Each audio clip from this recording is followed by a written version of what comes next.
November 19, 1978. It was a cold Sunday morning in West Springfield, Massachusetts. The roads were quiet, the town still waking up.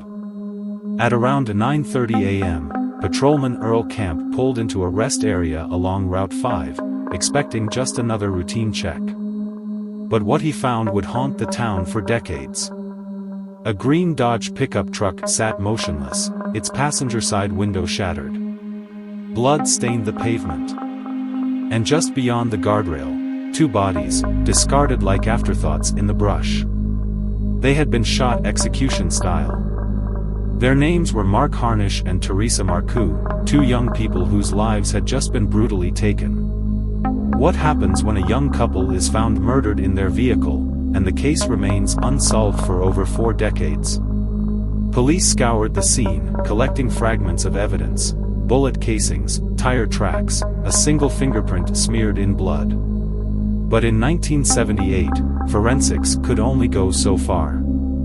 The case stalled. The leads dried up. And the murderer disappeared into the shadows. For years, their families waited. For answers. For justice. For a name. Then, in 2024, after 46 years of silence, investigators re-examined a single piece of evidence, the fingerprint left behind. And what they found would lead them straight to 71-year-old Timothy Scott Jolie, a man who had spent decades living a quiet life in Florida, while carrying the weight of a dark secret. Was justice finally within reach? Where are you watching from? Let me know in the comments below. Teresa Marcoux was just 18 years old, a young woman with her whole life ahead of her. She had recently graduated from East Longmeadow High School and was working as a clerk in the pet department at Brightwood Hardware.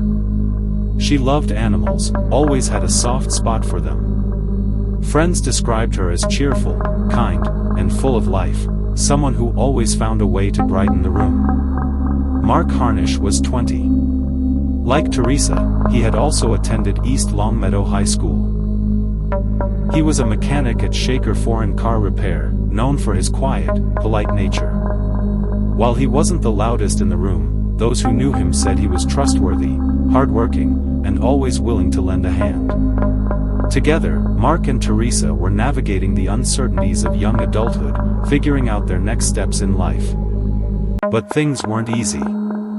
For a while, they had been living out of Mark's 1967 green Dodge pickup truck, moving from place to place, sometimes parking in East Longmeadow, other times staying with friends.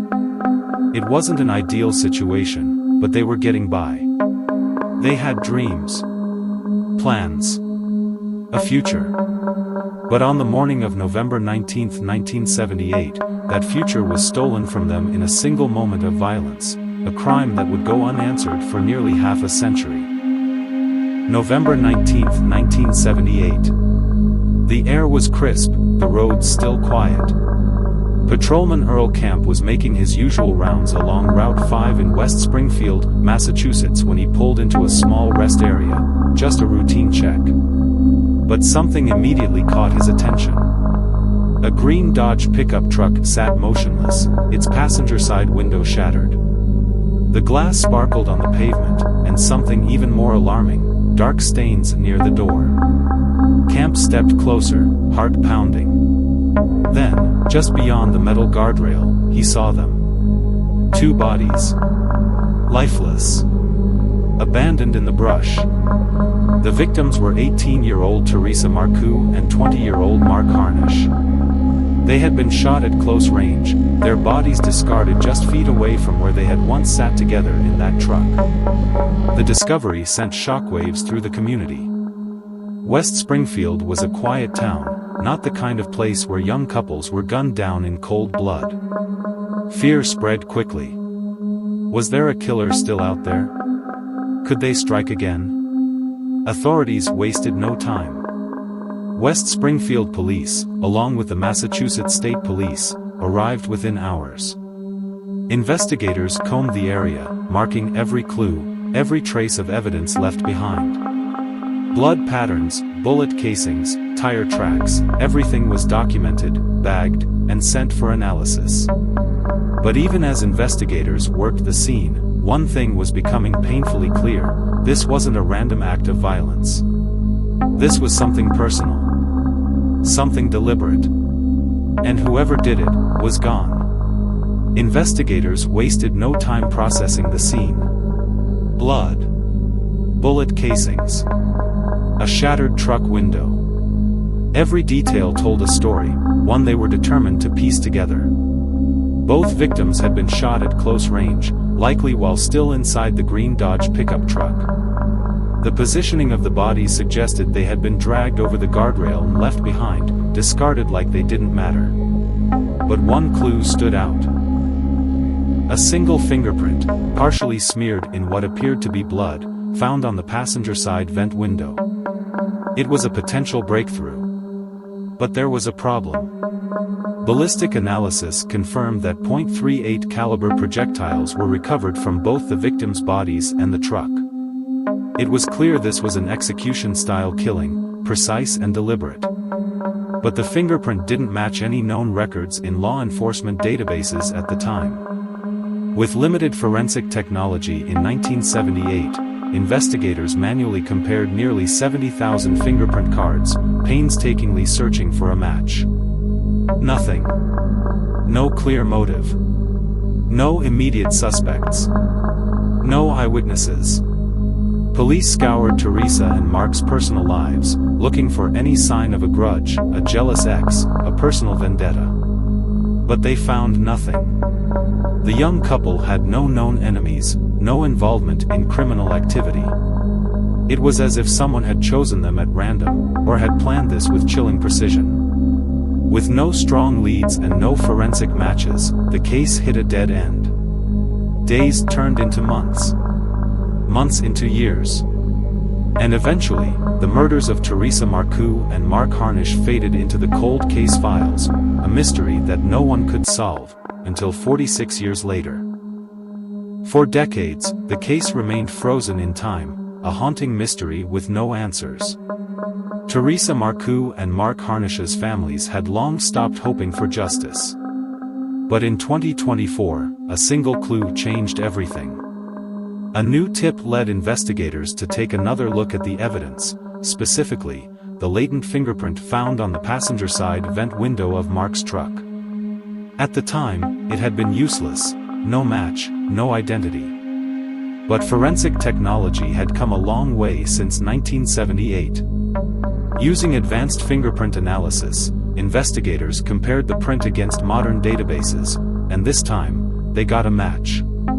Timothy Scott Jolie. His fingerprint had been sitting in the system since 2000, when he applied for a taxi license. It had been there all along, waiting to be found. After 46 years of silence, the case had its first real suspect. And now, investigators needed to find him. For 46 years, the case sat unsolved. A fingerprint left behind in blood, waiting to reveal its secret.